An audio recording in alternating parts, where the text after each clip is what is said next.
University are a unique place to explore that great challenges of our time. It can be a challenge to make a decision, to make a new home, to find truth, to make a friends, to succeed, to adapt.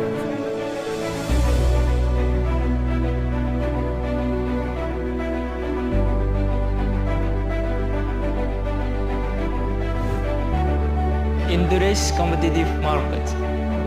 Character are greatly needed.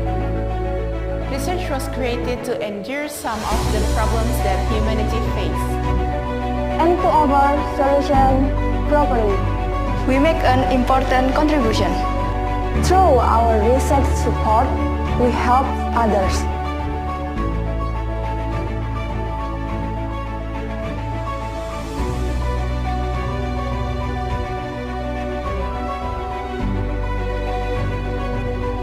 We build learning culture.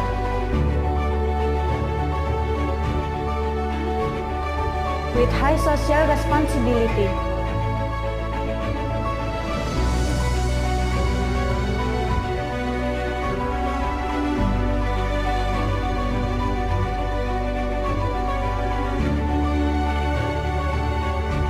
To make knowledge experience.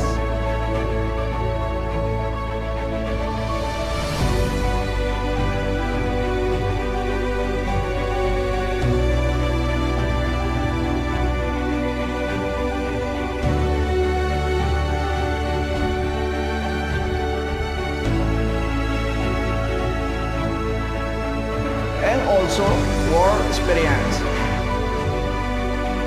We maximize the delivery of quality academic.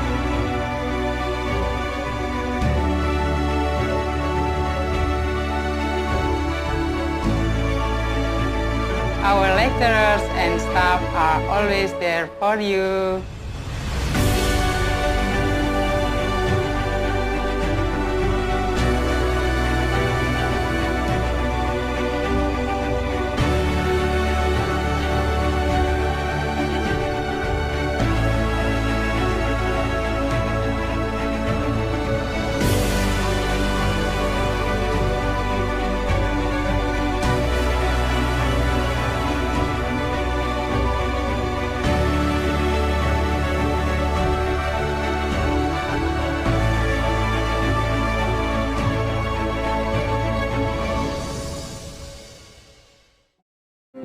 To thrive, indeed survive in tomorrow's world, it is important to remember that Industry 4.0 requires organization to adopt a creative mindset, understanding the power of the interconnectivity realized by new technologies.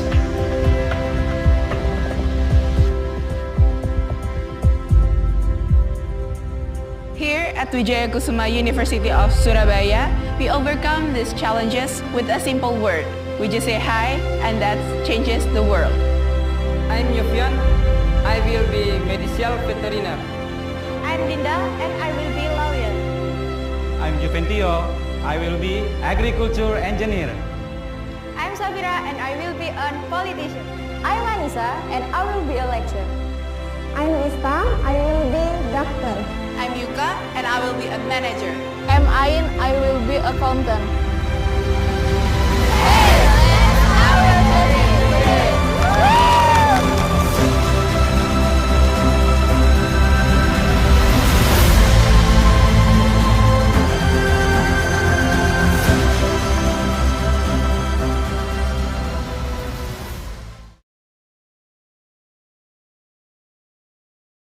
Assalamualaikum warahmatullahi wabarakatuh. Waalaikumsalam warahmatullahi wabarakatuh. Sore. Selamat sejahtera buat agama lain. Salam sehat buat semuanya ya. Alhamdulillah sehat, Bu. Alhamdulillah sehat semuanya.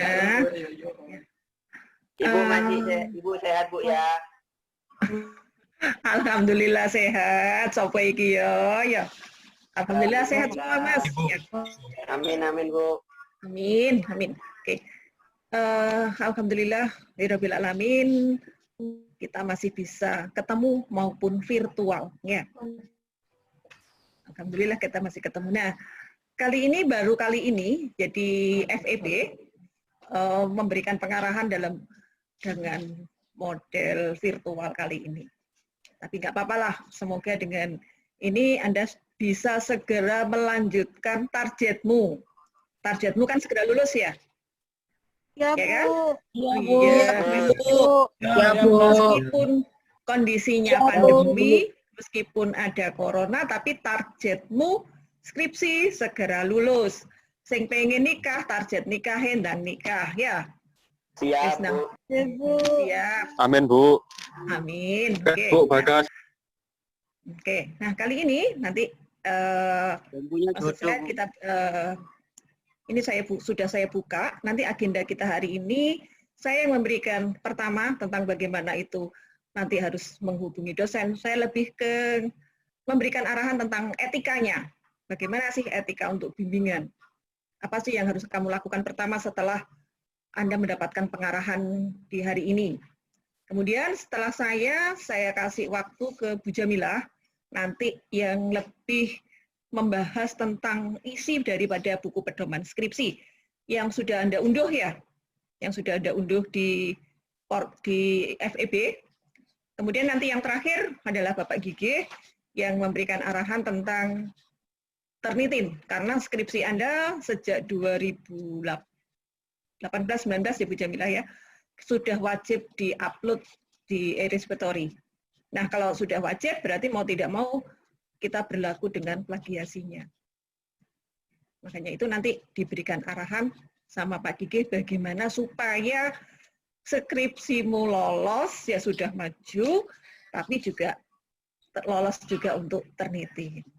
Sehingga di kemudian hari tidak ada masalah dengan skripsinya Anda. Ya.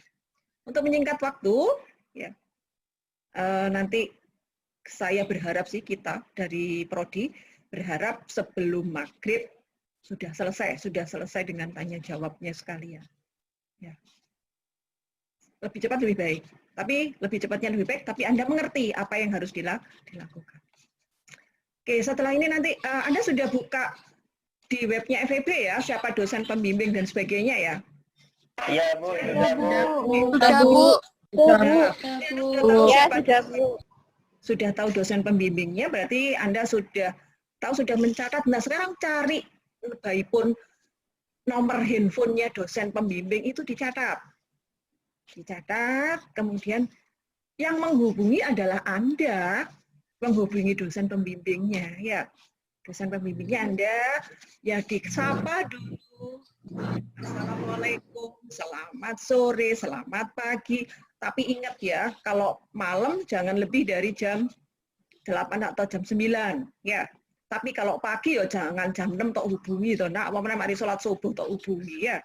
Ya pagilah setelah kurang lebih beliaunya sudah siap jam-jam 7 atau gimana atau jam 8 ya dihubungi.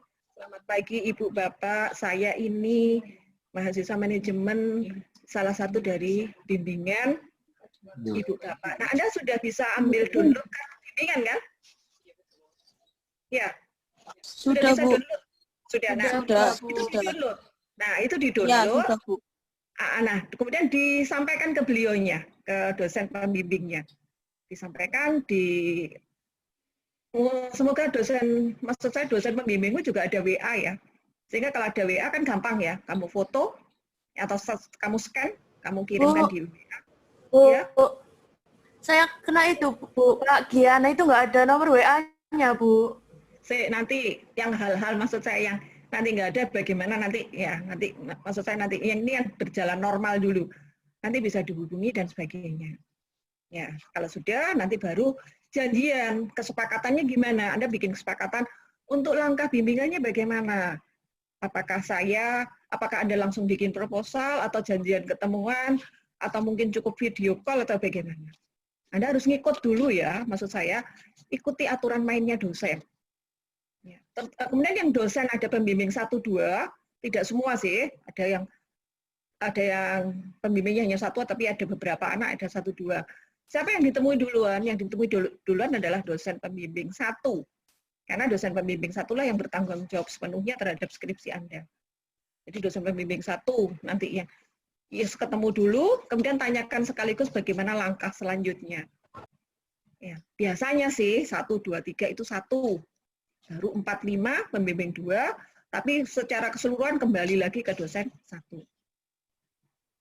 Kemudian, oke, setelah ke dosen pembimbingnya sudah, dan Anda bimbingannya boleh lanjut.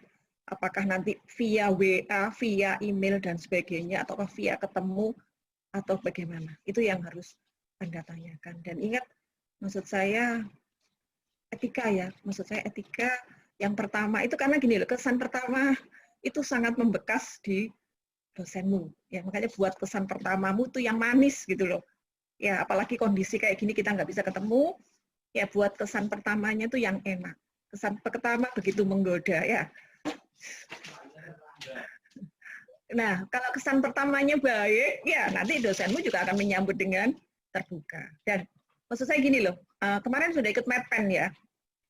Medpen kan sudah dapat arahan-arahan, dan tanyakan selanjutnya bagaimana, kan nggak ada salahnya sih begitu Anda menghubungi dosen untuk janjian ketemu membahas topik dan sebagainya, Anda sudah siap gitu loh. Anda sudah siap dengan apa sih topikmu, apa yang mendasari Anda ngambil topik ini, nanti apa yang Anda mau kerjakan, Anda sudah punya gambaran. Sehingga tidak menimbulkan perdebatan Anda dengan dosenmu. Dosenmu tanya, Anda langsung bisa jawab. Anda sudah punya dasar gitu loh. Saya mau ngambil topik marketing. Marketingnya kan sekarang sudah model digital dan sebagainya. Anda bisa punya jawaban. Ini loh Bu, sekarang eranya kayak gini. Syukur-syukur Anda punya dasar. Misalnya dari jurnal. Saya sudah baca dari jurnalnya ini sih, dari jurnal ini dan ini. Jadi Anda punya dasar untuk memberikan alasan-alasan kenapa Anda milih topik itu. Ini sih yang dari saya ya. Nah, entah selanjutnya bagaimana, ikuti aja lah. Ikuti saran daripada pembimbing. Itu dari saya, itu maksud saya mengenai etika-etika bimbingan. Ya syukur-syukur dosenmu mau ketemu, mungkin juga lebih baik ya.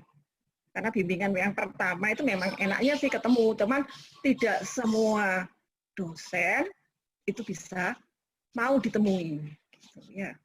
Mau ditemui, nanti tergantung sih bagaimana dosenmu. Makanya kesan pertama buat yang manis. Ya kalau bisa seterusnya kesan manis itu selalu ada di benak dosen. Ya. Udah itu yang dari saya, maksud saya kira saya cukup memberikan etika-etika, sapa dengan bagus, dan seterusnya. Kalau misalnya dalam perjalananmu ya, bisa jadi sudah sebulan, 2 bulan, 3 bulan, kamu belum deal untuk topik. Coba saya sharing ke temanmu. Misalnya kamu kurang bisa komunikasi, coba sharing dengan temanmu. Kemudian nggak ada salahnya cerita ke prodi. Kalau manajemen ya ketemu Bu Jamilah, kalau akuntansi ya ketemu saya, ceritakan unek-unekmu. Jadi kamu tidak stuck gitu loh, nak. Tidak stuck berhenti, sudah 3 bulan nggak ngerti ceritane bagaimana skripsimu. Sehingga ini pengalaman saya, pengalaman Bu Jamilah, tiba-tiba orang tuamu itu yang confirm ke kita, Bu bagaimana nasibnya anak saya, bimbingan saya. Loh, kan kita yang kaget kan.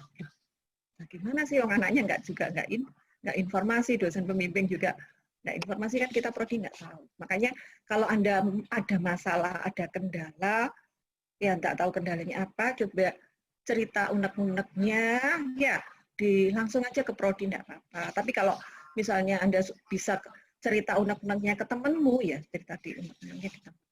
Ya. Mungkin itu bisa memberikan jalan bagaimana Anda bisa, ya, harapan kita itu apa sih prodi, kamu bisa segera menyelesaikan skripsimu, bisa segera menyandang gelarmu sarjana itu loh, nak. Ya, gelarmu sarjana itu bisa segera disandang Anda.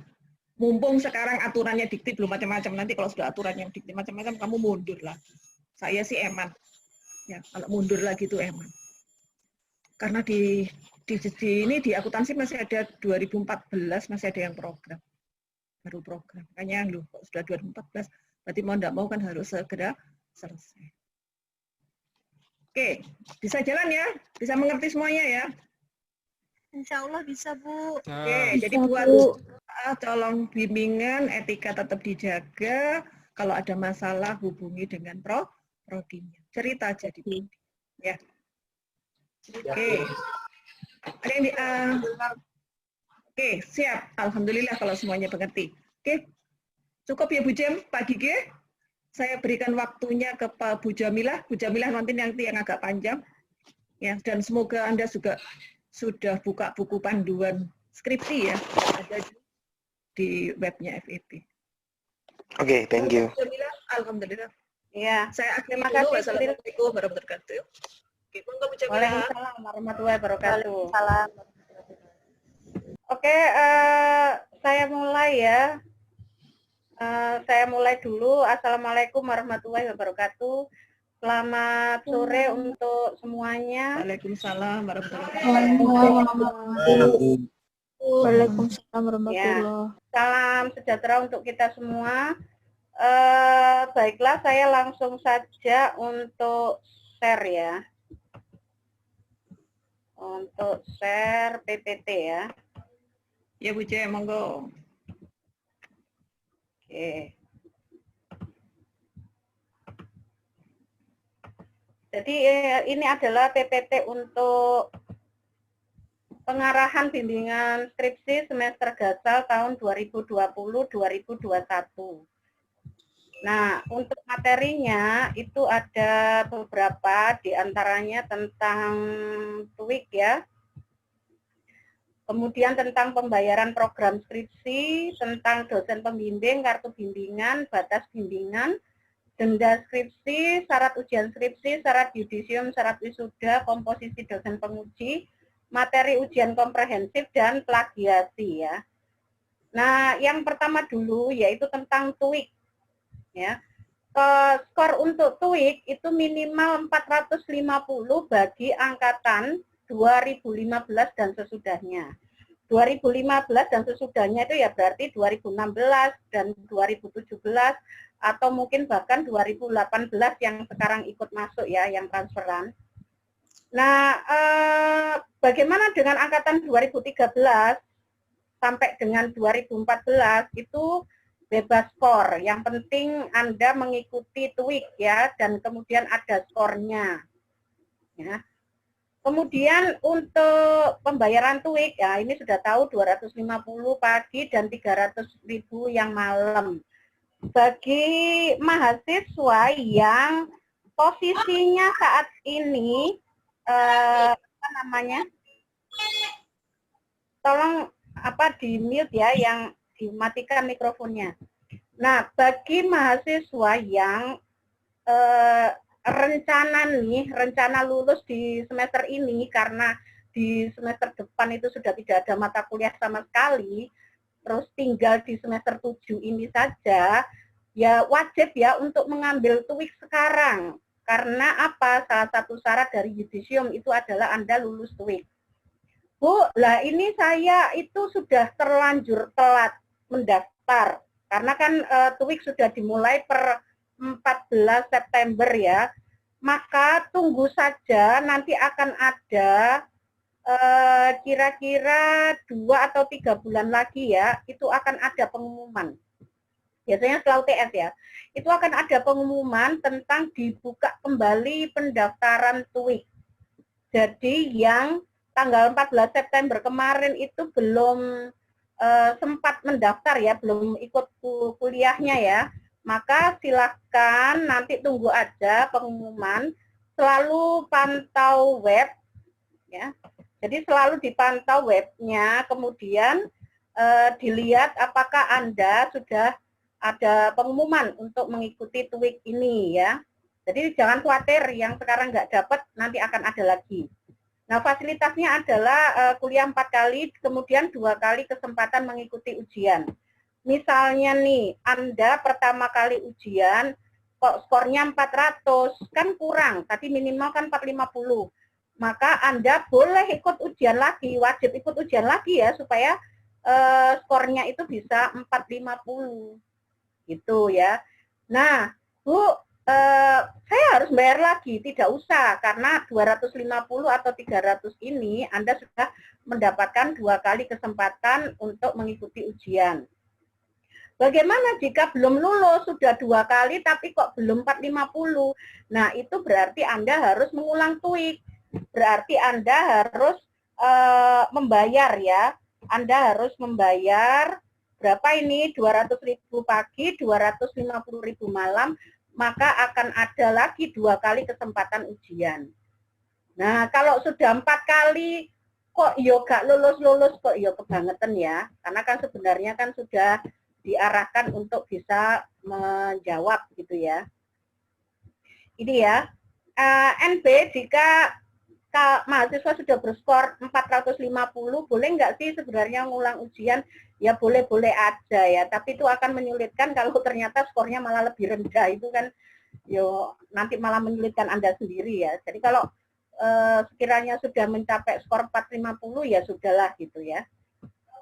Tolong Anda perhatikan mengenai jadwal TOEIC ini ya, jangan sampai ada yang kelewatan. Oke. Untuk pembayaran program skripsi, dikatakan di sini bahwa pembayarannya adalah 500.000 bagi angkatan 2017, dan sebelumnya untuk 2018 kalau nggak salah 800.000 ya, saya agak lupa ya. Kemudian bukti pembayaran ini dikopi 3 lembar ya. Nah, kalau yang lama itu mestinya diserahkan ke prodi, kemudian yang satu itu untuk arsip pribadi, tetapi karena ini sekarang pandemi, jadi saya kira itu cukup disimpan saja ya. Nah, ini kalau dulu bukti pembayaran asli itu diserahkan ke prodi untuk menerima kartu bimbingan. Nah, kalau ini mestinya kemarin sudah upload ya di Google Form mestinya ya. Untuk dosen pembimbing, ada pembimbing 1, untuk ada pembimbing 2. Pembimbing 1 itu bab 1, 2, 3, jadi sampai dengan metode penelitian, sampai dengan proposal, itu yang meng-ACC adalah pembimbing 1. Kapan pembimbing 2 mulai bekerja? Yaitu setelah Anda mengedarkan, gitu ya. Jadi setelah Anda mengedarkan, katakanlah misalnya kalau Anda pakai kuesioner, Anda sudah mengedarkan kuesioner, nah baru kemudian Anda setelah itu untuk bab 4 Anda bisa menuju ke pembimbing 2. Jadi untuk bab 1, 2, 3 itu murni pembimbing 1. Begitu selesai, Anda sudah melakukan penelitian, ada hasil. Nah, bab 4 hasil penelitian itu Anda konsul ke pembimbing kedua. Ya.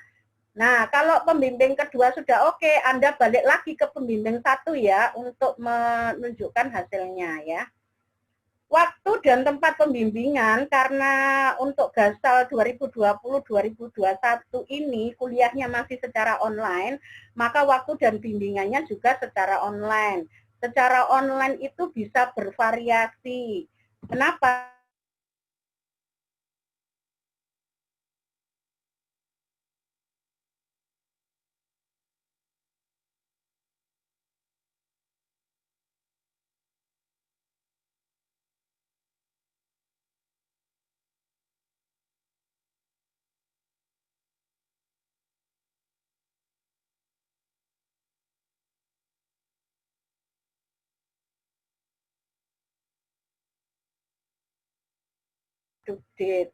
Kartu bimbingan.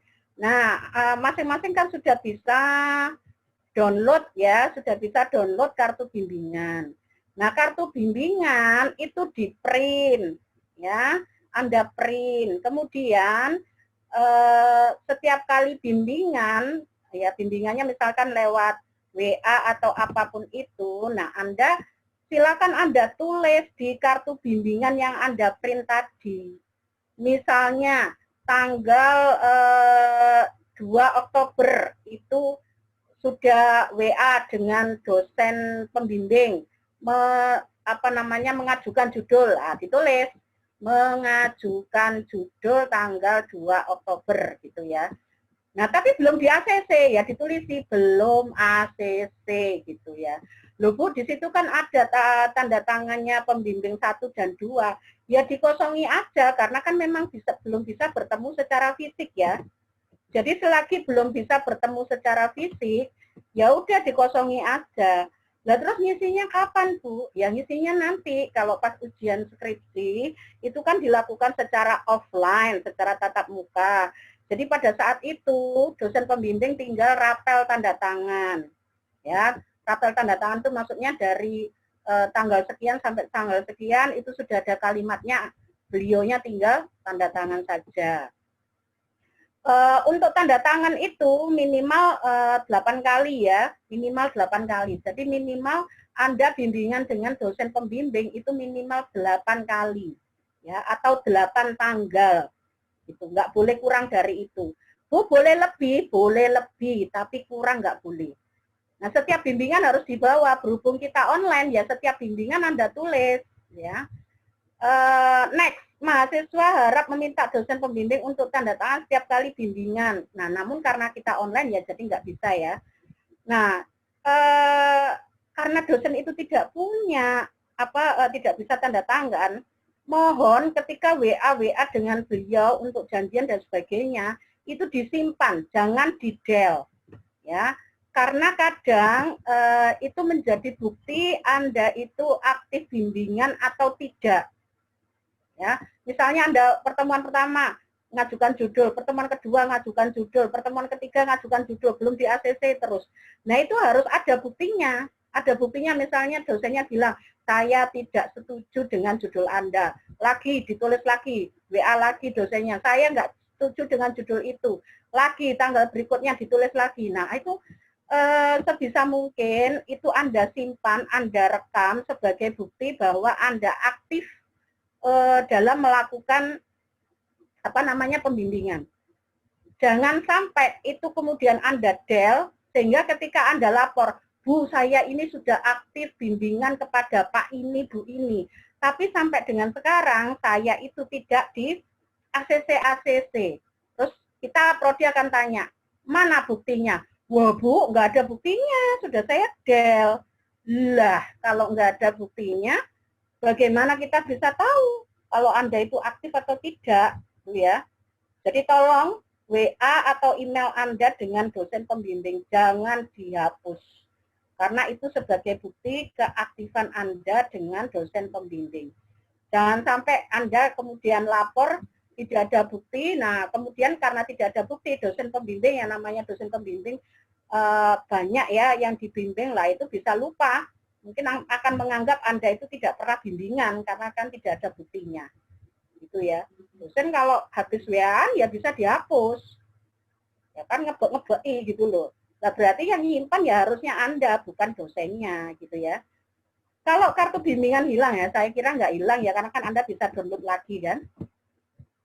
Kemudian batas bimbingan, program semester gasal berakhir pada akhir semester genap. Jadi Anda punya kesempatan 2 semester untuk menyelesaikan skripsi Anda. Berakhir di tanggal 31 Juli 2021. Jadi Anda punya nggak harus selesai 1 semester ya, bimbingan skripsi itu nggak harus selesai 1 semester. Kalau semester ini nggak selesai ya berarti lanjut semester depan. Bu, bagaimana kalau nggak selesai? Ya lanjut semester depannya lagi. Nggak selesai ya lanjut semester depannya lagi. Begitu terus, gitu ya. Nah, bagaimana kalau sudah lebih dari 2 semester kok belum ujian juga? Jadi setelah 2 semester gasal ini dan kemudian di akhir genap, Anda kok belum di ACC untuk ujian skripsi, maka Anda dikenakan denda. Dendanya adalah 100.000. Jadi telat satu semester atau telat 2 semester, dendanya sama 100.000 ya. Bukan gini, 1 semester 100, 2 semester 100, berarti kalau 2 semester 200 tidak. Pokoknya telat 1 semester atau 1 tahun sama aja dendanya 100. Lebih dari 4 semester berarti dendanya 200.000, meningkat ya. Kalau lebih dari 6 semester dendanya 300.000. Bu, bagaimana dengan situasi pandemi saat ini? Nah, untuk saat ini yang kakak-kakak kelas Anda yang harusnya berakhir di bulan Juli kemarin sampai sekarang misalnya belum, ya mereka karena ini pandemi mereka tidak dikenakan denda. Kakak kelas Anda loh ya, bukan Anda. Kakak kelas Anda itu untuk masa pandemi itu denda ditiadakan ya. Kalau Anda kan insya Allah nanti sudah berakhir pandeminya, jadi kalau telat lebih dari 2 semester ya kena denda. Kemudian ujian skripsi ulang, jadi kalau misalnya skripsi Anda nggak lulus ya, di uji pertama nggak lulus, nah itu bisa ujian ulang biayanya 50%. Kalau angkatan 2017 dan sebelumnya, dendanya 250.000 ya, dendanya 250.000. Biasanya ngulang ini nggak jauh ya, kadang selisihnya cuma 2 minggu dari ujian pertama, kadang-kadang begitu ya. Kemudian kapan bayar dendanya? Bayar dendanya itu saat ujian skripsi, bukan saat perwalian. Jadi kalau saat perwalian atau KRS, nggak usah nemui Kaprodi untuk minta didenda, nggak usah. Dendanya itu nanti aja kalau pas daftar ujian skripsi ya. Kemudian syarat untuk ujian skripsi yang pertama sudah di ACC, dibuktikan dengan kartu bimbingan ditandatangani, lembar pengesahan juga sudah ditandatangani oleh dosen pembimbing. Itu ya. Loh Bu, bagaimana kalau masih pandemi kayak gini? Untuk lembar pengesahannya itu bisa ditandatangani secara scan. Itu ya. Nanti Kaprodi akan konfirmasi kepada masing-masing dosen pembimbing yang sudah menandatangani secara scan, betulkah mahasiswa ini sudah di ACC gitu. Ya, jadi untuk memastikan. Kemudian sudah menempuh semua mata kuliah di semester tersebut, tidak ada tanggungan mata kuliah di semester berikutnya. Jadi bagi Ananda yang semester 8, misalnya Anda semester 7 ya sekarang. Nah, di semester 8 itu kok masih ada beberapa mata kuliah yang harus Anda ambil, maka di semester ini Anda belum bisa ikut ujian skripsi. Ya, sekali lagi, kalau masih ada tanggungan mata kuliah di semester genap, semester depan, maka Anda hanya bisa bimbingan tanpa bisa mengajukan ujian skripsi. Ya. Dibuktikan dengan apa? Yaitu dengan menyerahkan transkrip terakhir dari BAA saat ujian skripsi. Jadi saat daftar itu dibuktikan nih loh transkrip terbaru dari BAA. Dengan jumlah SKS total itu nantinya adalah 146 sudah termasuk skripsi 4 SKS. Kemudian kalau ada pertanyaan, Bu, lah saya ini loh UAS saja belum. Tapi ini skripsi saya sudah di ACC, gimana ini? Boleh nggak saya maju? Boleh.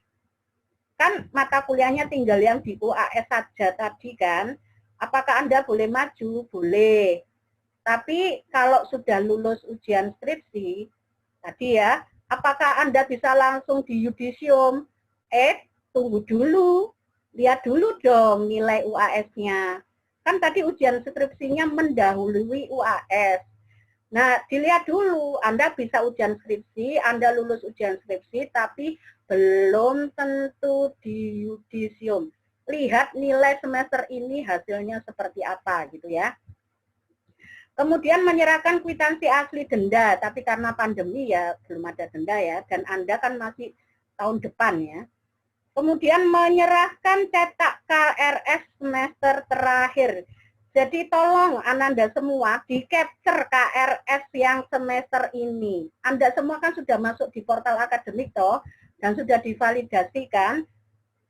Bukan hanya print preview ya, tapi juga di-print dan di-capture ya. KRS-nya itu di-capture. Karena apa? Karena nanti semuanya itu untuk semester ini, semuanya itu online.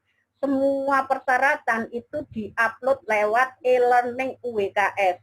Kecuali mungkin untuk prodi EP mungkin beda ya, karena kan jumlahnya mahasiswanya lebih sedikit, jadi bisa diatur untuk tidak berkerumun.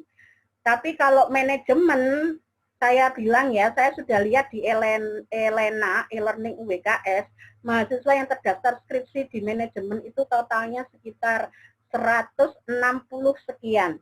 Dari mahasiswa yang semester ini itu 118. Dari yang semester kemarin-kemarin kalau di total itu jumlahnya 160. Lah bayangkan di masa pandemi gini digeruduk orang 160. Ya bisa dipentungi saya ya sama rektor ya. Jadi untuk manajemen saya pastikan bahwa semuanya upload via Elena. Sama seperti Anda upload tugas via Elena, persis sama caranya ya. Kemudian menyerahkan fotokopi lembar pengesahan skripsi. Sekali lagi karena pandemi, Anda tinggal mengunggah lembar pengesahan skripsi tadi ya. Tanda tangan dosen otomatis tanda tangan scan. Menyerahkan fotokopi sertifikat praktikum, ya otomatis ini unggah ya. Karena ini unggah berarti semuanya harus asli. Jadi contoh gini ya, transkrip. Transkrip itu kan Anda peroleh dari BAA. Nah, diunggah itu posisinya adalah di-scan asli, bukan fotokopi terus di-scan, tapi asli di-scan. KRS tadi ya, online tadi, di-capture terus kemudian diunggah. Lembar pengesahan skripsi, sekali lagi ini upload juga ya, jadi tanda tangannya scan. Ya, di-upload juga ya ini ya. Kemudian untuk sertifikat praktikum ini harus asli ya. Asli loh. Jadi sertifikatnya itu yang di-scan itu asli. Bu, kalau sertifikatnya hilang gimana? Anda temui Mas Nur KTU ya untuk minta surat keterangan. Ya, pastikan jangan begini ya. Ini kan yang semester 6 kalau seperti di manajemen itu ada praktikum komputer. Jangan Anda itu kepedean terus mengatakan, wah saya pasti lulus nih praktikum komputer. Karena apa? Karena untuk yang manajemen kemarin itu masih 0 SKS, jadi tidak muncul di KHS. Pastikan ya, ambil sertifikat itu kalau sudah jadi itu sekarang. Ya, kan tidak harus Anda ya bisa minta tolong teman dan kemudian di-scan supaya nggak hilang. Gitu ya. Nah, karena apa? Karena ada kejadian sertifikatnya itu tidak segera diambil, WD kalau lulus. Lah begitu masuk ujian skripsi, saya minta sertifikatnya, baru nyari di TU ternyata nggak ada, bukan karena nggak ada, bukan karena hilang, tapi karena Anda nggak lulus. Gitu loh. Jadi tolong perhatikan, semua saja yang praktikumnya masih 0 SKS, itu perhatikan Anda yakin bahwa sertifikat itu sudah di tangan Anda, itu berarti baru Anda dinyatakan lulus. Skripsi dikopi sebanyak 3 eksemplar, tapi tidak usah dikumpulkan ke sekretariat karena masa pandemi. Jadi 3 eksemplar itu Anda bawa saat ujian skripsi. Sekali lagi ujian skripsi itu secara offline. Kecuali satu dan lain hal itu bisa secara online. Tapi satu dan lain hal ya. Tapi umumnya adalah dilakukan secara online. Offline ya, tatap muka ya. Nah, itu dibawa pas ujian. Pendaftaran ujian skripsi bisa dilakukan setiap saat. Jadi misalnya sekarang bulan apa nih? Oktober ya. Oktober, November, Desember. Misalnya gitu ya, Desember awal ternyata Anda sudah selesai nih skripsinya, kemudian sudah di ACC oleh pembimbing. Boleh nggak maju Bu untuk daftar ujian skripsi? Boleh. Dengan ketentuan tadi ya, di semester depan itu tidak ada satupun mata kuliah yang harus Anda tempuh. Nah, itu Anda silakan daftar ya, ke Prodi daftarnya. Kemudian nanti upload persyaratan ujian di e-learning UBKS. Saat ini e-learningnya belum saya setting untuk mengunggah, tapi insya Allah dalam waktu dekat itu akan saya setting supaya kalau Anda melakukan pendaftaran ujian skripsi itu bisa langsung upload persyaratan-persyaratan. Bu, persyaratannya apa saja secara detail itu nanti akan saya deskripsikan di Elena ya. Jadi mohon Anda sering-sering membuka Elena. Nah, contohnya apa? Kalau di Elena-nya manajemen itu skripsi komprehensif 20.201. Ini maksudnya 2020-2021. Manajemen EKM 827X karena ini kelasnya X gitu ya. Nah, kalau di akuntansi ya Anda cari yang di akuntansi kodenya skripsi itu apa ya. Anda buka yang ini ya. Jangan buka misalnya buka misalnya yang skripsinya itu 2019, jangan. Tapi bukalah yang 2020, sebenarnya ada garis bawah ya, 1 gitu. Oke, itu ya. Jadi saran saya sering-sering buka Elena. Syarat yudisium yang pertama adalah lulus ujian skripsi. Kemudian yang kedua, lulus semua mata kuliah dengan nilai minimal C. Ya. Berarti bagi Ananda yang misalnya nilainya E, setelah UAS kok nilainya E, maka Anda lulus ujian skripsi tapi belum di yudisium. Ya. Kemudian lulus semua praktikum dengan nilai minimal C. Menyerahkan sertifikat tadi ya, mengupload. Kemudian ada lagi nih TOEIC. Jadi TOEIC itu bukan syarat ujian skripsi, TOEIC itu adalah syarat untuk Anda yudisium.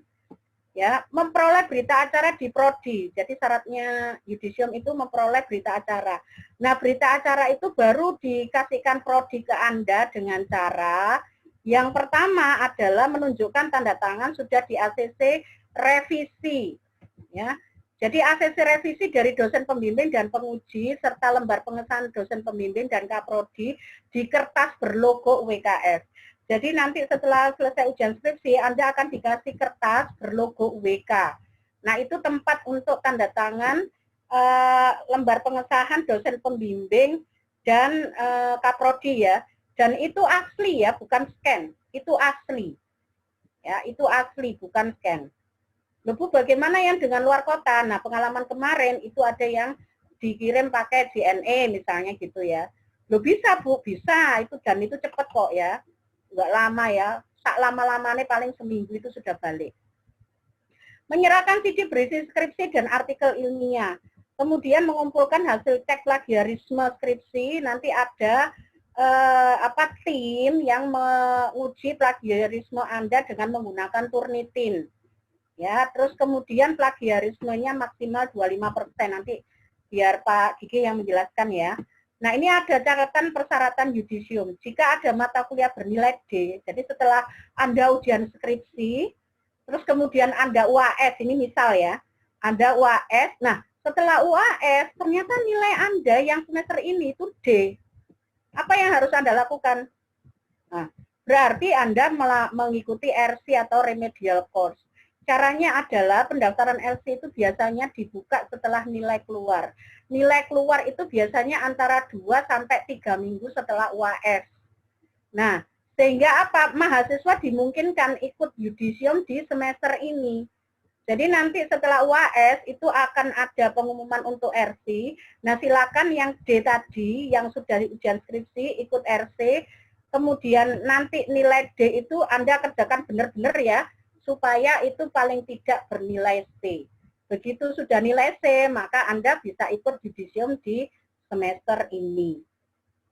Nah, maksimum yang dapat di RC itu adalah 12 SKS ya, kalau tidak berubah ketentuannya ya. Dengan tatap muka 1 kali atau 4 kali, tergantung ya, tergantung jumlah mahasiswa. Dan itu bisa dilaksanakan hanya 1 atau 2 minggu saja. Jadi enggak berlama-lama sampai sebulan gitu, enggak ya. Cukup seminggu saja atau 2 minggu saja selesai RC nilai langsung keluar sehingga Anda bisa langsung tahu apakah jadi yudisium sekarang atau ditunda untuk semester berikutnya. RC sekali lagi hanya untuk mata kuliah ekonomi dan bisnis. Tidak berlaku untuk mata kuliah umum. Mata kuliah umum itu contohnya Pancasila, kewarganegaraan, agama, WL, IKD.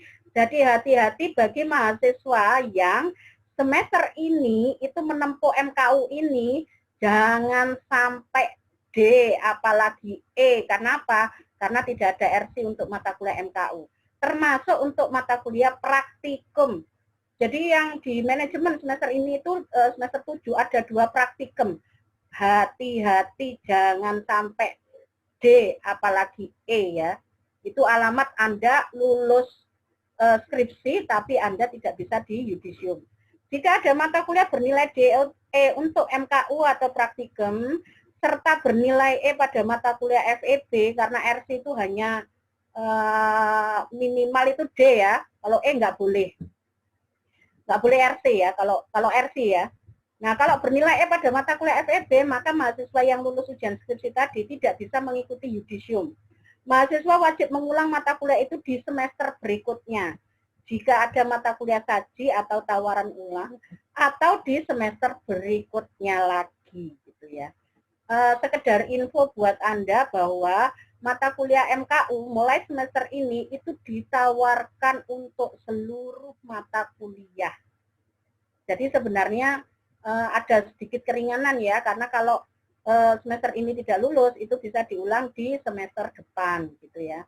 Tapi ya hati-hati loh ya, itu kan kebetulan yang semester ini ya, jangan-jangan semester depan berubah. Nah itu saya juga khawatirnya begitu. Tapi yang jelas mohon Ananda itu benar-benar hati-hati dengan semua nilai yang ada di semester ini. Itu betul-betul Anda jaga, jangan sampai Anda itu kecewa karena Anda sudah ujian skripsi tapi Anda ternyata tidak bisa di yudisium. Karena tidak bisa di yudisium, otomatis Anda tidak bisa di wisuda. Syarat wisuda antara lain Anda harus mengunggah skripsi ke website e-repository.uwks.ac.id. Ini berdasarkan surat edaran Kemenristek Dikti yang berlaku mulai 31 Mei 2019. Bagaimana cara mengunggah bisa dilihat di perpus. Jadi nanti kalau Anda sudah selesai ujian skripsi, kemudian merevisi, sudah turnitingnya oke, lihatlah ke perpus, di sana ada petunjuk bagaimana cara mengunggah di di perpus ya. Untuk komposisi dosen penguji ya ada 3. Jadi nanti pengujinya 3 orang, yang satu sebagai ketua, yang satu sekretaris yaitu pembimbing Anda, kemudian yang satu anggota. Untuk dosbing itu tidak memberi pertanyaan saat ujian, namun hanya mengarahkan bimbingan. Tapi dosen pembimbing berhak bertanya saat ujian komprehensif.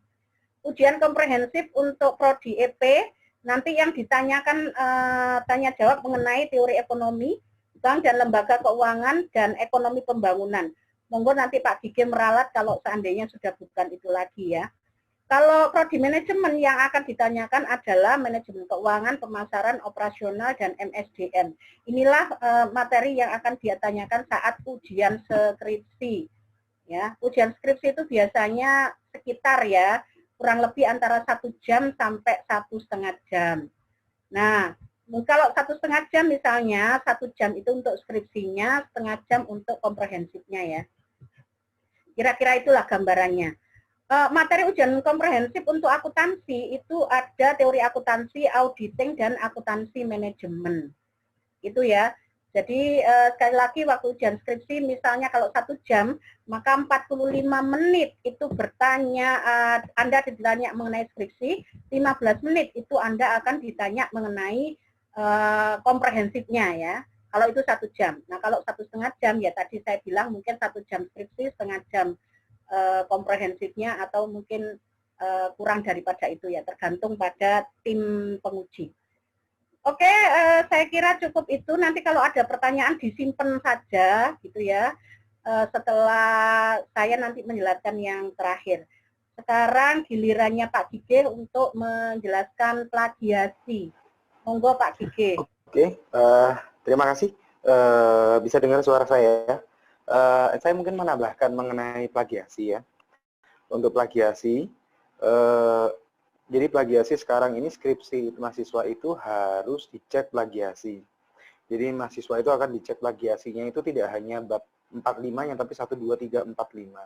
Nah di plagiasi ini akan dicek seberapa mirip sih. Nah indikasinya adalah kenapa ada sekarang wajib dikti memberikan ujian plagiasi, karena mayoritas skripsi itu diketahui hampir sama. Jadi judulnya itu benar boleh sama, tapi yang isinya nggak boleh sama. Tapi kebanyakan mahasiswa itu tidak melakukan rekonstruksi, tapi apa replikasi. Jadi kayak misal contohnya analisis pengaruh bla bla bla terhadap apa gitu ya. Nanti misal itu ambilnya di Jawa Tengah atau di Jogja, terus direplikasi di Surabaya. Tapi ternyata replikasinya nggak benar replikasi. Boleh. Tapi harus mahasiswa bab 2-nya harus di-paste. Habis itu bab 3-nya sama persis tinggal diganti tahunnya, itu nggak bisa.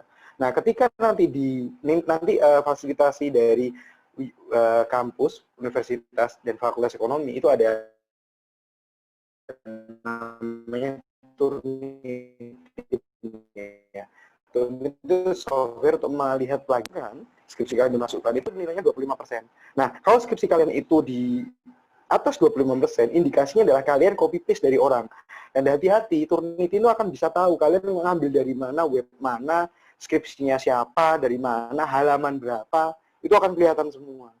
Nah, itu adalah masalah plagiasi. Nah, plagiasi itu apa sih? Nah, satu adalah kita bisa ngutip tapi nggak nyantumin orang, seolah-olah kita membuat sendiri. Padahal logikanya ya, dosen aja, misal Bu Jamila, yang sudah doktor, ada Bu Lili, ada Pak Sony, Bu Mira. Kita aja nggak berani gitu mengeluarkan statement. Karena apa? Statement kita itu belum tentu diuji, belum tentu real gitu. Maka kita akan ngambil saduran dari mana? Dari sumber-sumber lain, misal buku, jurnal, dan macam-macam. Nah, yang dimaksud plagiasi ini, ketika kalian mengambil satu part atau mengambil mengambil bagian penting dari jurnal, tulisan orang, skripsi, tesis, disertasi, atau apapun itu yang berhubungan dengan karya ilmiah, tapi tidak mencantumkan asalnya atau sumbernya. Nah, ini yang bermasalah. Seolah-olah kalian yang ngomong, padahal bukan gitu. Nah, itu akan terdeteksi. Yang kedua adalah kemiripan penulisan. Kemiripan penulisan itu setiap orang itu punya diksi. Diksi itu punya gaya selingkung atau gaya bahasa sendiri misal. Misal Bu Jamila, saya, Pak Sony, Bu Mira, itu pasti punya sendiri-sendiri style bahasanya. Nah, tapi kalau kalian hanya copy-paste, ngambil sana, ngambil sini, kelihatan nanti. Jadi buat skripsi itu seperti cerita. Alur cerita mulai dari start sampai finish. Nah, ketika kalian hanya ngambil satu dari skripsi orang lain, skripsi dari orang lain, nah ini yang bermasalah. Karena apa? Gaya ceritanya nggak akan utuh gitu, putus gitu. Nah, itu yang bermasalah. Yang ini ya, dan yang paling penting adalah kalian harus mempertanggungjawabkan skripsi itu sendiri dengan bermaterai 6.000. Kalau sekarang mungkin kalau ketika dirubah 10.000 ya. Kalau ketika itu cukup untuk memenjarakan kalian ketika kalian ngambil punya orang lain karena ada copyright atau hak cipta. Selain itu juga cukup untuk mengambil gelar sarjana kalian, entah itu sarjana ekonomi, sejarah akuntansi, sejarah manajemen, itu akan diambil. Ketika ada yang menggugat bahwa skripsi ini adalah punya saya, tapi diganti kotanya, tapi intinya sama semua, seperti itu. Nah, batas persentase dari skripsi ini 25%. Nanti untuk Turnitinnya atau untuk cek plagiasinya, itu adalah nanti akan dibantu oleh namanya Bu Erma ya. Bu Erma itu penanggung jawab Turnitin. Nah, jadi setelah kalian skripsi nanti, ujian, maka kalian akan store ya, nggak tahu nanti mekanismenya tetap akan store ke Bu Erma atau nanti kalian bisa ngecek sendiri, karena kemarin tuh yang tahun sebelumnya itu kalian bisa ngecek sendiri di dalam web. Yang kedua adalah kalian bisa menyetorkan ke Bu Erma seperti itu. Gitu. Nah, gitu ya. Terus tips-tips untuk kalian bisa survive apa dari ketika dari membuat ya. Nah, tips-tipsnya adalah yang pertama adalah kalian harus banyak membaca. Nah, kesalahan kalian itu adalah ketika kalian itu hanya buat tapi nggak baca, seolah-olah kalian mengerti. Gitu. Yang kedua, kalian banyak hanya cari jurnal, cuma dilihat isinya, kesimpulannya, setelah itu kalian copy paste semuanya. Nah, itu salah. Gitu. Seperti itu. Jadi itu kiat-kiatnya ya. Jadi tolong kalau bisa kalian harus intent bimbingan. Jadi kalian tanya ke dosen pembimbing kalian, Pak ini gimana? Pak ini tuh wajar boleh gitu. Nah, setelah kalian tanya nanti di sana, kalian bisa ngecek ketika sudah bab 1, kalian cicil Turnitinnya.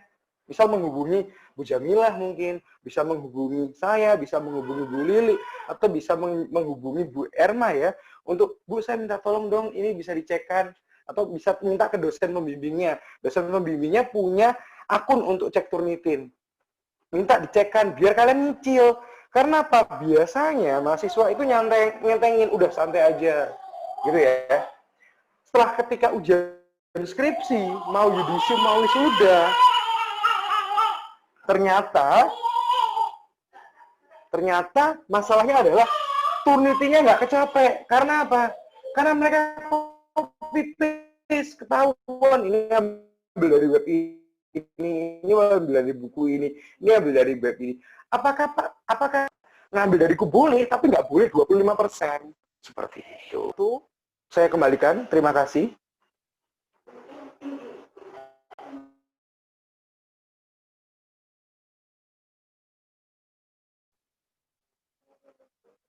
Bu Jamilah dan Bu Lili, waktunya sudah saya kembalikan. Terima kasih. Ya, sebentar Pak, ini masih ada bagian lain ya, saya kelupaan tadi ya. Jadi ada bagian lain yang Ananda harus paham ya, sebentar. Oke, nah ini buku pedoman skripsi ya. Jadi tentang buku pedoman skripsi. Buku pedoman skripsi itu Anda sudah bisa download ya. Anda bisa download buku pedoman skripsi dan ini adalah menjadi petunjuk Anda ya. Maksudnya apa? Maksudnya adalah untuk buku pedoman skripsi ini adalah tata cara penulisan skripsi. Jadi di situ ada petunjuk bab 1 itu apa, bab 2 apa, 3 apa, 4 apa, 5 apa, itu bukan Anda ngarang ya, tapi Anda lihat di buku pedoman skripsi. Termasuk ketika membuat lembar pengesahan, saya perhatikan dari kakak kelas Anda itu kadang ngawur. Loh kok pengesahan kok seperti ini? Itu salah. Kenapa? Karena tidak dilihat di buku pedoman skripsi. Jadi ada tata cara penulisan proposal skripsi dan bagaimana untuk menulis skripsi itu silakan Anda unduh bukunya ya, buku pedoman skripsinya. Di situ ditunjukkan bagaimana cara membuat lembar pengesahan dan lain-lain. Nah, yang perlu Anda perhatikan adalah untuk cover skripsi ya. Jadi untuk cover skripsi itu yang perlu Anda garis bawahi adalah kalau di buku pedoman itu isinya masih tulisannya adalah jurusan, nah itu salah. Yang benar itu adalah program studi ya. Jadi kalau di buku pedoman itu tulisannya masih jurusan, itu tolong Anda ganti menjadi program studi. Terus kemudian di cover itu kalau tulisannya sarjana ekonomi itu hanya berlaku untuk EP. Jadi kalau Anda dari manajemen ditulis bukan sarjana ekonomi tapi sarjana manajemen. Kalau akuntansi namanya sarjana akuntansi. Kemudian kalau di buku pedoman itu masih ditulis fakultas ekonomi, itu salah. Yang benar adalah fakultas ekonomi dan bisnis, jadi FEB ya. Kemudian perhatikan juga ketika proposalnya misalnya tahun 2020, kemudian pelaksanaan ujian Anda misalnya Januari 2021, maka yang ditulis itu adalah 2021, bukan 2020. Itu ya. Kemudian ada lembar pengesahan pembimbing dan kaprodi, itu Anda cek di buku pedoman itu ada caranya nulis itu seperti apa. Lembar pengesahan tim dosen penguji juga ada di buku itu, perhatikan di halaman-halaman agak terakhir itu ada contohnya. Kemudian ada surat pernyataan bebas plagiat bermaterai 6.000. Kalau di buku itu masih tertulis ada dosen pembimbing untuk tanda tangan dan mahasiswa, maka dosen pembimbing tidak usah Anda hapus. Cukup mahasiswa saja yang bertanggung jawab atas plagiat itu. Ya. Jadi kalau masih di bukunya, kalau di buku pedomannya kalau ada tanda tangan dosen pembimbing itu nggak usah. Yang perlu hanya mahasiswa saja. Itu ya. Ini yang perlu Anda perhatikan. Kemudian saya kira untuk pengarahannya, untuk PPT-nya sudah cukup. Silakan Anda mulai sore ini sudah bisa bertanya kepada masing-masing dosen pembimbing. Tapi ya jangan jam 12 malam ya WA-nya, hati-hati ya, perhatikan etika yang tadi sudah disampaikan oleh Bu Lili. Selamat mengerjakan skripsi, semoga segera lulus dan mendapatkan hasil yang memuaskan. Amin ya robbal alamin ya. Supaya bisa foto seperti ini ya. Ini adalah foto yudisium ya, senang sekali. Oke, saya kira itu. Sekarang saya kembalikan lagi ke Bu Lili Mardiana. Oh iya, sebelum saya lupa ya, harusnya ada di chat itu nama dan NPM Anda ya untuk presensi ya mestinya. Jadi monggo sekarang ditulis nama dan NPM-nya di room chat dari Zoom ini. Silakan, nama NPM ditulis semuanya. Kemudian untuk tanya jawab, saya kembalikan lagi ke Lili Mardiana. Nanti yang bertanya mikrofonnya baru dinyalakan. Monggo Bu Lili. Ya Bu, terima kasih Bu Jamilah, Pak Gige sudah memberikan penjelasan. Kalau saya sangat jelas. Ya, kan untuk persensi sebenarnya Pak nggak apa-apa sih Anda ulangi lagi nulis di situ ya nama NPM otomatis dengan NPM oke, nanti ketahuan prodi akuntansi atau prodi manajemen. Nah, ini kita ke sesi tanya jawab. Ada yang kurang, maksud saya ada yang belum jelas. Nanti maksud saya satu-satu ya. Dari siapa yang nanti saya Bu langsung mic-nya dinyalakan ya. Mic-nya dinyalakan. Atau saya mulai dulu dari prodi EP. Dari prodi EP ada yang mau ditanyakan baik ke saya, ke Bu Jamilah ataupun ke Pak Gige. Dari prodi EP dulu, ekonomi pembangunan. Ada? Halo, suara saya masih kedengaran ya? Iya, kedengaran Bu. Belum ada. Oke, dari prodi EP ada yang ditanyakan? Belum ada Bu. Belum Sudah ada. cukup jelas. Sudah cukup jelas. Terima kasih. Dari prodi akuntansi dulu, manajemen saya belakangan karena prodi manajemen paling banyak. Prodi akuntansi yang program skripsi ada 90 mahasiswa. Saya lihat absennya sih. Ada yang ditanyakan? Iya, saya Bu. Oke, Putra Dito. Untuk akuntansi. Iya. Dalam syarat ujian tadi dalam PowerPoint-nya Bu Jamilah ada syarat ujian skripsi nomor 6. Itu menyerahkan fotokopi sertifikat praktikum atau surat keterangan nilai praktikum.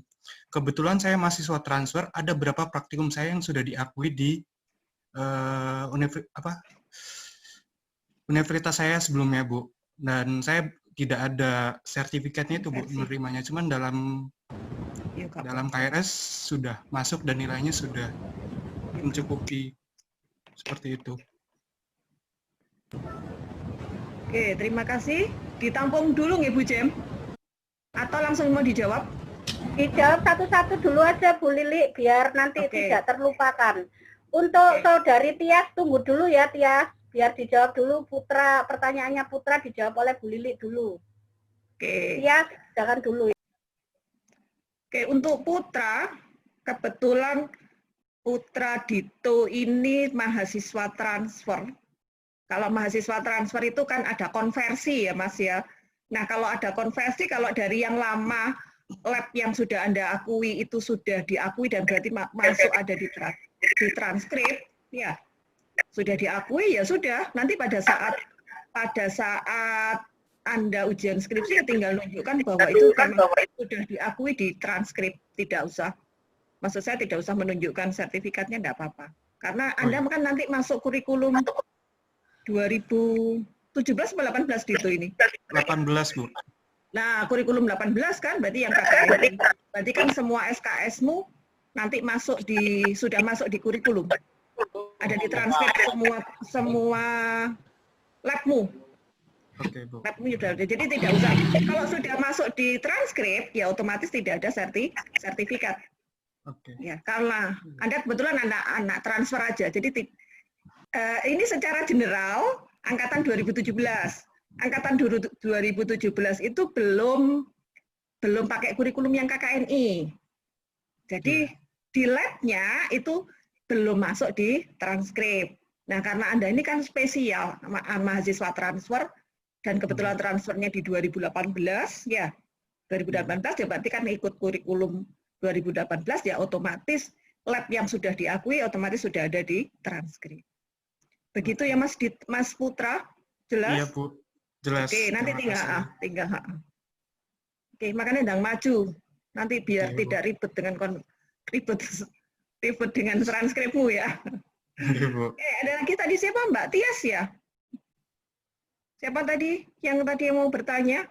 Dari akuntansi dulu? Dari akuntansi. Assalamualaikum, Bu. Waalaikumsalam. Ini siapa? Reza. Iya. Oke, Mbak Resa. Ya Bu, saya mau bertanya bagaimana jika dosen pembimbing itu tidak memiliki WhatsApp, Bu? Oke, sudah.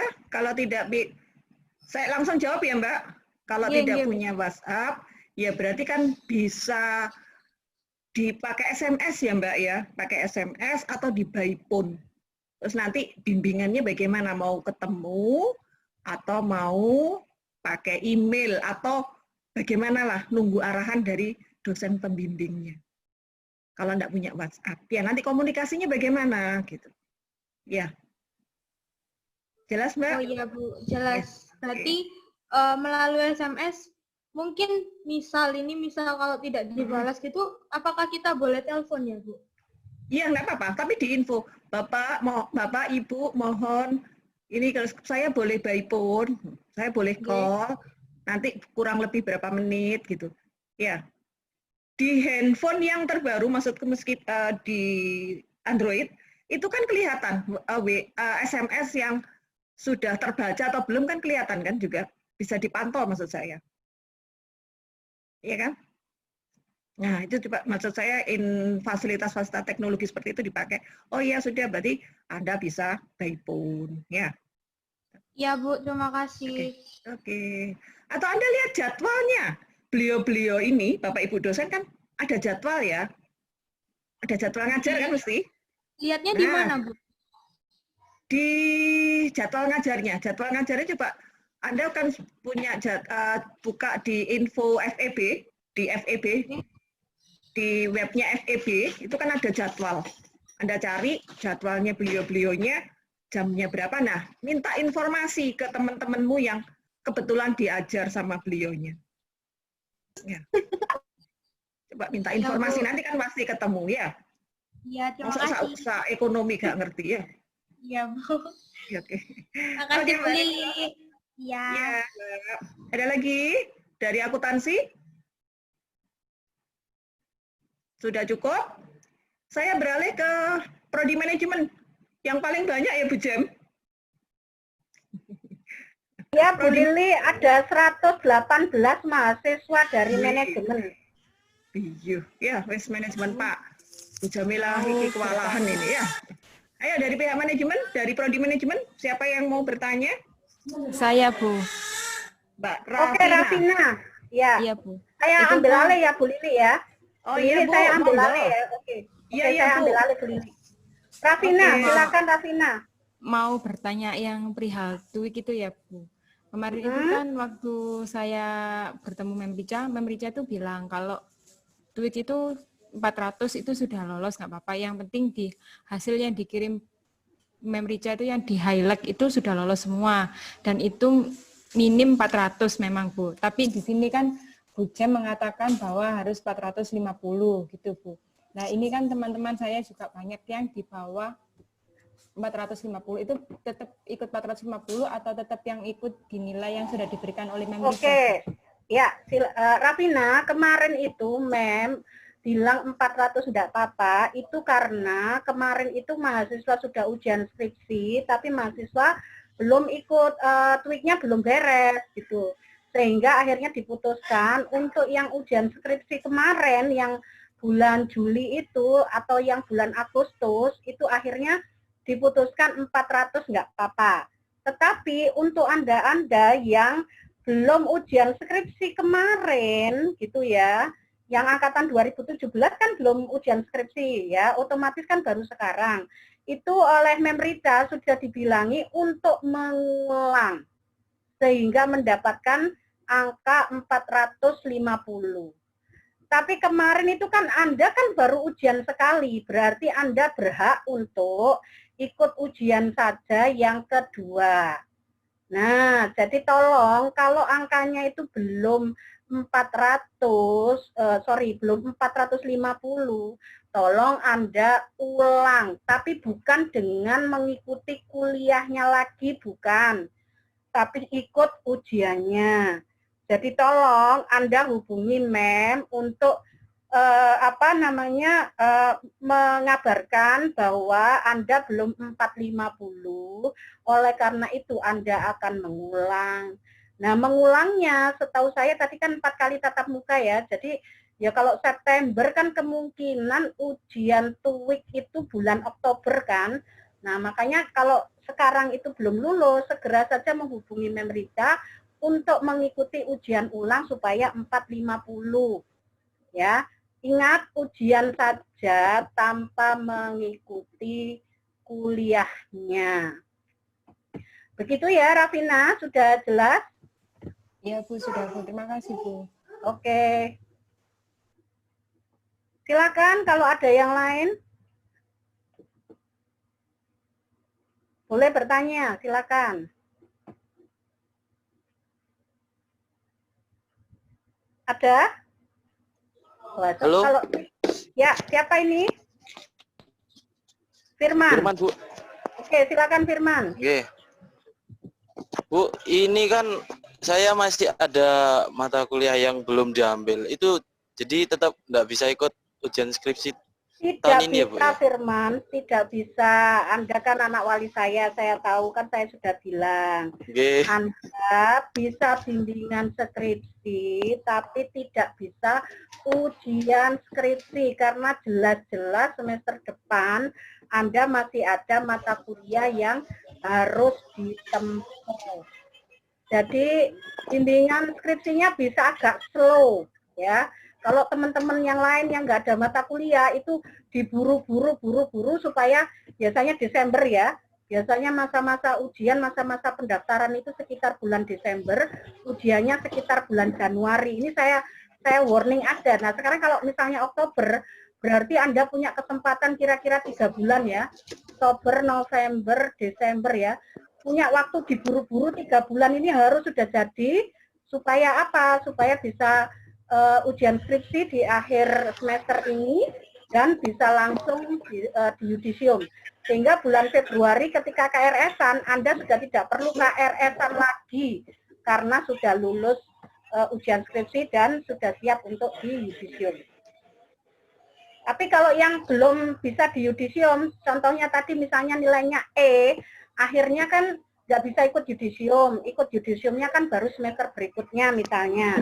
Maka di semester berikutnya bulan Februari itu wajib untuk KRS dan wajib untuk klik skripsi lagi.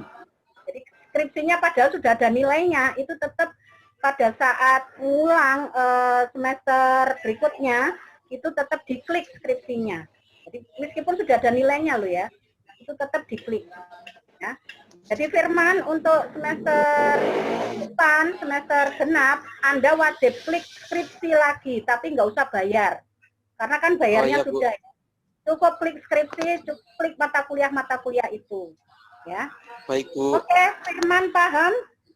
Paham, Bu. Terima kasih, Bu. Oke. Ya, sama-sama. Oke, silakan yang lainnya.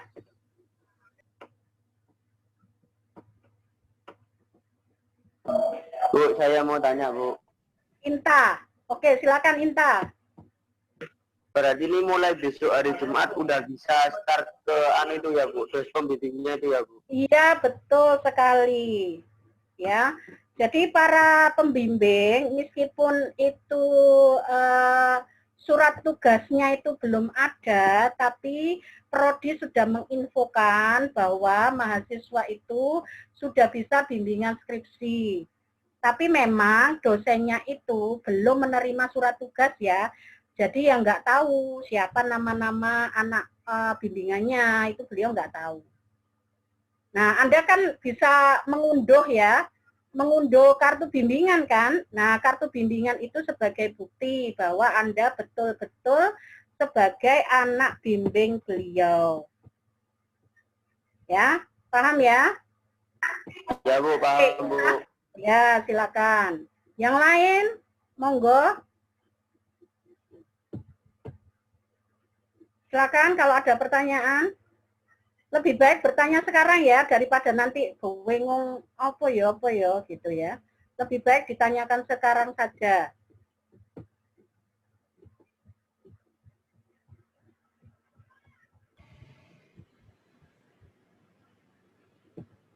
Sudah, tidak ada pertanyaan?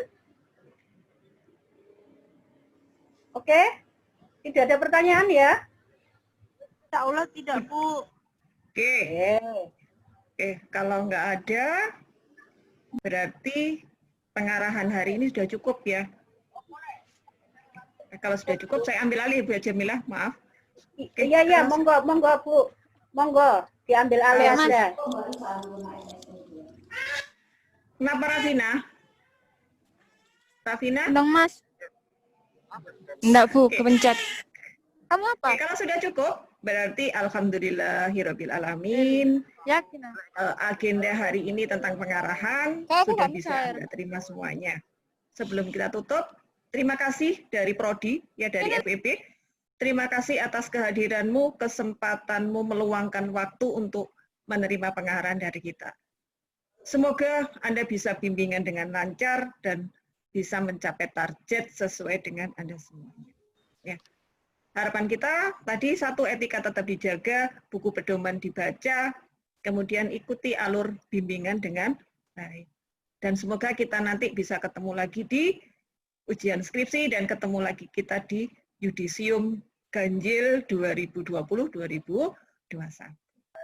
Oke, terima kasih Bu Jamila, terima kasih Pak Gigi, terima kasih semuanya. Terima kasih Mas Agus, bantuannya untuk terselenggaranya agenda hari ini. Oke, sebelum saya akhiri, wassalamualaikum warahmatullahi wabarakatuh. Jika ada kurang lebihnya dari kita, yang kurang berkenan di Anda, kita mohon maaf. Oke, say goodbye, dadah, assalamualaikum. Terima kasih, Bu. Banyak, Bu. Selamat mengerjakan skripsi ya.